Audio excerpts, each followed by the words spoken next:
Hey, everybody, welcome to a new episode of Walk in Faith. I'm excited to be sitting down with Brad Brandon, who's the founder and CEO of Across Nigeria. Brad, I'm excited to sit down with you, but unfortunately, the topic that we are going to discuss today is not something that is, as and fluffy, or it's something that needs to be discussed. So, Brad, thank you so much for your time. Yeah, thanks for having me on, Craig. So, like I said off camera, it's the persecuted Christians, Nigeria. What's happening? This extinction, the genocide. I mean, there is so much happening throughout the world, especially in a lot of parts of Africa and Nigeria specifically. There has been so many articles, and now we see some pop stars actually coming forward and talking about what's happening. And President Trump has come forward, but I don't think people realize, or maybe they choose to ignore, what is taking place, especially in places like Nigeria, towards Christians. So if you can talk to us a little bit about your experience and what's happening around the world.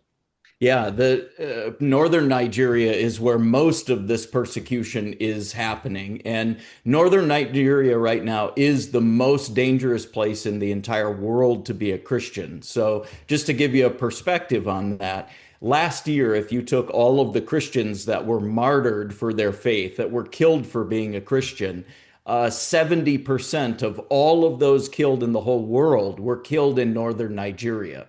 So there is a genocide of Christians that's happening. We're talking over 50,000 Christians since 2009. And even the UN has estimated that there's been over 350,000 deaths since Boko Haram started in 2002.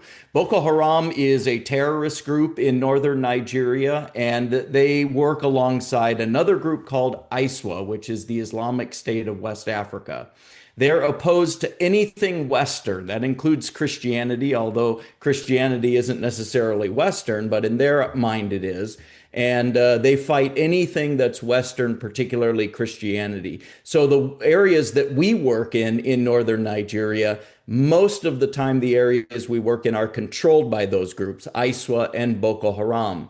There's another group called the Fulani Muslims, which is more of an ethnic group, and there's a conflict between Fulani Muslims and Christians. A lot of times on the news media, they'll say it's the herders versus the farmers. The herders are Fulani Muslims, and the farmers are Christians. And although there are some radicalized Fulani Muslims, most of the time the conflicts arise between Christians and Fulani Muslims because of lack of good grazing ground for their cattle. And that certainly there's ties in with radical Islam, and religion has a lot to do with it. They're separate issues, but they're related. So all of those issues combined really are targeting Christians right now. And there is a targeted attack against Christians. There's over 3.5 million people in internally displaced persons camps. 80% of those are Christians. These are people who have had their communities destroyed, their houses burned, their villages completely razed because of the violence. They've lost everything and anything that they had. They end up in the horrible conditions of the IDP camps because of that. So persecution is rampant throughout northern Nigeria, and it's specifically targeted at Christians. So when did, I know you mentioned 2009, but when did this first start? When did the This it probably started about 15 years ago. We've been working in northern Nigeria for about the last 10 years. It wasn't quite, it was bad, but it wasn't quite as bad as when we first started there. But it began about 15 years ago. Northern Nigeria used to be a place of relative peacefulness. Muslims and Christians lived in the same communities, worked in the same areas. With very little violence. If you go back 20 or 25 years ago, it wasn't like this. But in the last 15 years, there have been radicalized groups that have gotten entrenched in their beliefs. They've been able to recruit people because of the horrible living conditions in northern Nigeria. People live on about $1 or less than $1 a day. So there's a lot of just trying to survive. The radical groups like Boko Haram and ISWA have attracted a lot of people because of those conditions. And they've grown in strength and they've grown in number to the point now where they're stronger in numbers, and they outgun the Nigerian military. Wow. Do they look for or attract, or are they attracted to younger men, or is it specifically older? Tell me about that. No, that's a great question. Our research has clearly pointed to the demographic of 25 and under, specifically between 25 and 13 years old. That's the age group that most of the violence is perpetrated by. And Boko Haram and ISWA absolutely target those age groups because that's where the unrest is. Those age groups have no opportunities, they have no education. The literacy rates are, among Fulani Muslims, the literacy rate can be less than 1%. So these people who are really have no other options. When Boko Haram comes along and says, "Hey, join us. We'll give you 3 square meals a day. We'll give you some opportunities to make some money by doing acts of terrorism."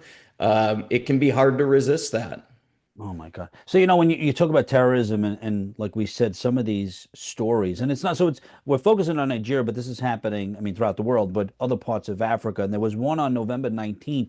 It was Father Bobby Pashal in Gagud. I think I mispronounced the town, but he was killed. And then on the 19th, there was another video. Actually, NBC actually covered it, which I was actually surprised. But they had video of a church during Christian mass. Gunmen came in and they shot up, they killed, I think, 2 people. But one of the most horrific stories I read was from the Vatican. And it was recently, it was a hospital. And like I said, I wanted to share this with my wife and she couldn't even listen to it. But gunmen came in, they killed about 20 people, but it wasn't even it was how they killed them. There were Yeah. women that were just gave birth and they were breastfeeding the infants and they slit their throat and they killed the women, they beheaded them, they killed the babies, they killed all the nuns, they killed everyone. And Mhm. I'm reading about this and I'm like, I just don't even, I don't know how to process that. I've covered a lot of stories, but the horrific, just the way they're killed. I mean, can you imagine visually seeing that? I mean, you've probably seen this, Brad, but to see a mother who just gave birth, breastfeeding an infant, and to cut her throat, I mean, I don't know how anyone could do that. They work off of fear. Fear controls people. So when they do things like that, their main objective is to instill fear in the people in those communities. And they're doing a great job. I was just in a community called Yalawata just a couple months ago. That is in the middle belt of Nigeria, northern Nigeria. And 250 Christians were killed in one night. In one night. Muslims lit houses on fire and stood outside and shot women and children as they tried to escape the burning houses. So those are ways that they instill fear. When they have the people crippled by fear, they can control those communities, and that's what those Christians are up against. How do you process this? How do you, I mean, you're in Nigeria, but I mean, I'm assuming you have a family, and even if you don't, but how do you process this? I process it because I know that God called me to do what I'm doing, and that is my purpose in life is to help these Christians that are there. It is why God created me. It's what I'm called to do. And so we have setbacks. In 2021, one of our pastors was brutally killed in his house. We just carry on and keep going on with the objective of our mission and press forward by the grace of God.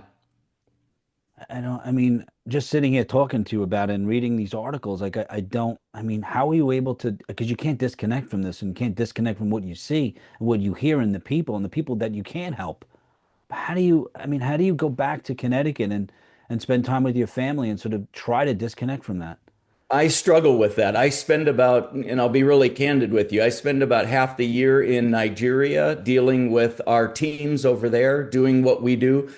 We help persecuted Christians and we deliver the gospel of Jesus Christ to Muslim communities. And then I come back here and spend the summer months here because it's the rainy season there. It's very difficult. It takes me a few months just to assimilate back to American culture. I'm sure that I deal with a lot of PTSD issues and those types of things that I don't even recognize yet. But it's hard. I deal with a lot of frustration with Americans. particularly American Christians, because they seem to be so focused on things that, in my perspective, just aren't very important. But like I said, by the grace of God, He helps me to process that. Wow. Yeah, I mean, I give you a lot of credit. I'll be praying for you. But like you said too, in this country, Christmas is approaching. And like I was saying to you, I mean, just you see during the holidays, people they struggle with even going to church or proclaiming the gospel like it's a chore. And then when you see this video of people praising God and someone comes in a gun, and these people in Nigeria specifically know they know the threat. I mean, they know. I mean, can you imagine taking that same thread and putting it into New York or any other state? People wouldn't go to church. They didn't want to go to church for various reasons. I might catch a cold. I won't go to church because it's cold out, it's raining, it's windy. There's a million excuses. There's nowhere to park. And these people are going there knowing that the probability of them being killed, or even if they're not killed at church, now people are gonna, because obviously there's not, there could be a ransom if they're kidnapped. They could Yep. also, I mean, this also helps within the group that I know where Christians are. They could be executed. It helps them within the ranks. So proclaiming the gospel in these places is very dangerous, but yet they're doing it. But yet, if I want to get my friends to come to church with me, it's a whole story because there's a football game on. Like you said, I mean, America specifically, I mean, our priorities are just not in line with where they should be, and it's like we're ignoring what's happening in places like Nigeria. I mean, President Trump was very outspoken about it, but when I go on social media, most people aren't talking about the Christians that are being killed in Nigeria. Yeah. I'm encouraged because in the last 6 months, Nigeria has received a lot of news coverage and a lot of media attention. So I'm really encouraged by that. We've spent 10 years crying from the mountaintops that this genocide is happening and been almost completely ignored by the church here in America. So for the last 6 months to have people actually starting to wake up to the reality of it, I'm really appreciative of it. I have to kind of balance my frustration with the church, but also recognize a lot of our support comes from American churches that enable us to do what we do. So I know that there's Christians out there who care. I know that there's Christians who want to get actively involved. And I have to focus on that instead of focusing on the ones who could care less. That's a good point. And I did see something today, one of the politicians in Nigeria, he was asked the question about, what's happening in Nigeria. And he said it wasn't just Christians, but I mean, when you give us True. statistics. So, so tell me now, you have an event coming December 4th or 5th, right, at the Museum of the Bible, which our mutual friend Eden put together, which I will be there to support this movement. But tell me, how are you, I know, and how is your organization, especially during the Christmas season? What are you guys working on? Like, how are you trying to end or raise awareness for this genocide? We're doing every media event that we possibly can. Every podcast that will have me in doesn't matter if the audience is 100,000 or 100 or 10. We're speaking at churches, we're speaking at events, just trying to raise awareness. My experience is that for a long time, most of the church was just simply unaware of what was going on. We've been working tirelessly for the last 6 months to raise that awareness. Now that Christians know what's going on, they're starting to get actively involved. And you're right. One of the events that we're doing is the Washington Policy Institute is putting on a discussion panel about Christian persecution around the world. I'm one of the panelists on that. That's December 4th at the Museum of the Bible in Washington, D.C. And I'd love for anybody listening, if they want to join us, get tickets, go online. All you got to do is Google Washington Policy Institute persecution and it'll come up. But that's how we're raising awareness. The projects that we're working on in northern Nigeria right now, we just recently had one of the fathers of a few of our workers get kidnapped by Boko Haram. So we're trying to get him released. We're operating underground churches in northern Nigeria. Underground churches look a lot different than church here. We can't meet at the same place at the same time on Sunday morning. That makes us a target. So our churches, underground churches, are constantly moving around different days, different times. We have schools that we operate for Fulani Muslims. We're looking to educate them, to even just simply to teach them how to read and write English opens a plethora of opportunities for them, which draws them away from the violence. The areas where we've established schools, the violence drops by about 60 to 70% because these kids have other options than to join these groups and become violent. We also have a refugee facility where we bring Christians who are in imminent danger. Northern Nigeria, 12 of the Nigerian states are controlled by Sharia law. Under Sharia law, there's blasphemy laws, meaning that if you convert from Islam to Christianity, that's a crime punishable by death. Your family can legally kill you, or they can hire somebody to kill you.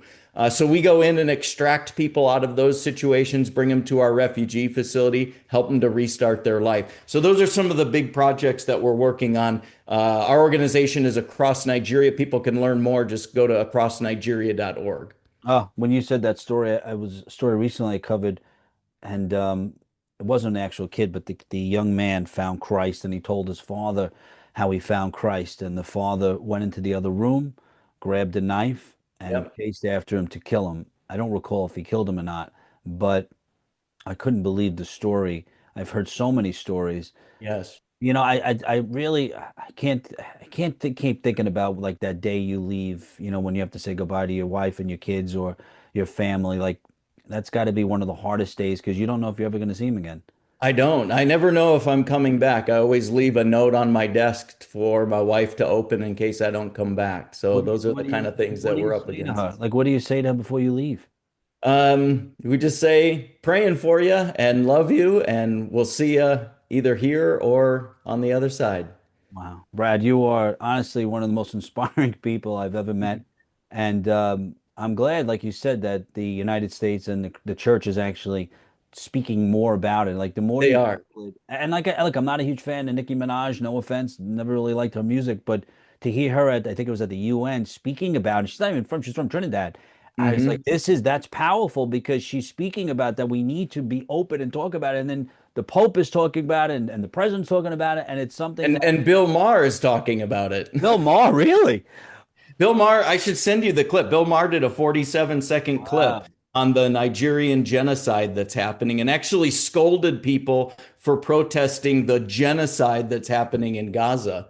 It was pretty remarkable and it sparked quite a firestorm on social media. So I Wow. even appreciate guys like Bill Maher. Maybe we can get Joe Rogan, who I think is going to sooner or later come over to the light. But we need people like that. Like you said, I know Yeah, it's not about the one or 100,000, but we need some of these mainstream, podcasters or networks to speak openly about it because it's happening every day. Just Google it it. is. Just go Yeah. online. You'll see a story. You'll see a priest that was killed, people that were kidnapped.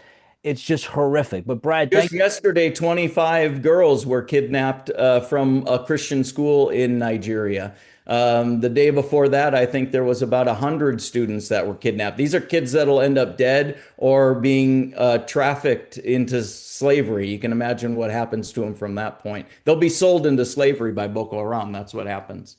Wow, Brad. Well, I'll see you on in December at the Museum of the Bible. And Brad, God bless you. We'll be praying for you and let's try to raise awareness and let people know what's happening in Nigeria and around the world towards Christians especially. Thanks, Craig. I appreciate the great job you're doing. Thank you. God bless you. Guys, I hope you enjoyed today's episode of Walk in Faith. Always remember you have the ability to inspire and evangelize through words and actions. God bless you.